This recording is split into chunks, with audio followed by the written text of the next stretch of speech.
बड़गांव में एक पुराना पीपल का पेड़ था जो गांव के बाहरी किनारे पर स्थित था। कहते हैं उस पेड़ के पास सूरज ढलने के बाद कोई नहीं जाता था। गांव वालों का मानना था कि उस पेड़ पर एक खूबसूरत मगर खौफनाक चुड़ैल का बसेरा है।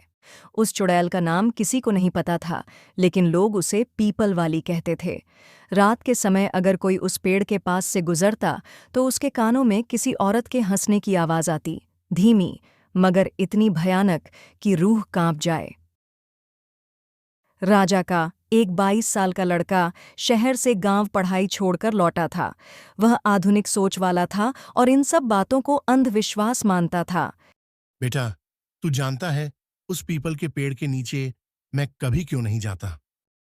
क्यों पापा? आप भी इन चुड़ैलों वाली बातों पर भरोसा करते हो? तू जब पैदा भी नहीं हुआ था, मैं उस पेड़ के नीचे एक रात गया था और आज तक उसकी सजा भुगत रहा हूं। विवेक हैरान होकर बोला। क्या हुआ था पापा? राजा ने पूरी कहानी सुनाई, कैसे उसने चुड़ैल को देखा, कैसे वो पेड़ बार बार सामने आता था, कैसे उसकी आंखों से आग निकलती थी।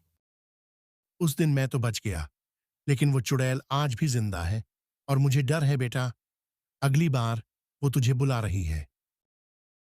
विवेक हंस पड़ा। पापा, मैं शहर से पढ़कर आया हूँ।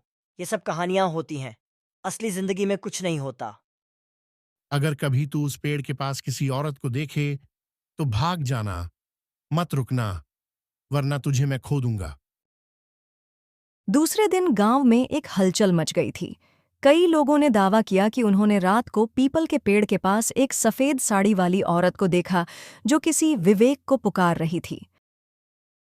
विवेक को ये सब सुनकर हंसी आ गई। उसने दोस्तों के सामने कहा, किसी ने मेरा नाम लेकर डर फैलाया है। ये सब बकवास है। मैं खुद जाकर देखता हूँ आज रात। नहीं बेटा, उस पेड़ के पास मत जाना। वो औरत इंसान नहीं, कुछ और है। लेकिन विवेक नहीं माना। रात का समय विवेक ने टॉर्च उठाई और अकेले ही गांव के बाहर उस पीपल के पेड़ की तरफ चल पड़ा। रास्ते में सन्नाटा था, झींगुरों की आवाज और कभी-कभी दूर से किसी उल्लू की हूटिंग। माहौल अजीब था। जैसे ही वह पेड़ के पास पहुंचा, हवा थम गई, पत्तियां भी हिलना बंद हो गईं। विवेक ने देखा, एक औरत खड़ी थी, पीठ उसकी तरफ, सिर झुका हुआ और बाल खुले हुए। वह बोला। कौन है वहां? औरत ने गर्दन घुमाई। तू आ ही गया, राजा का बेटा। विवेक पीछे हटने लगा। अब उसे एहसास हुआ कि जो बातें पिता ने बताई थीं वे मजाक नहीं थीं। अचानक औरत ने हवा में उड़ते हुए कहा, जिसने मेरे अस्तित्व को झुठलाया, अब उसका वंश भी नहीं बचेगा। अचानक राजा वहां पहुंचा, हाथ में एक पीतल की पुरानी माला और मंत्रों से लिखा हुआ ताबीज।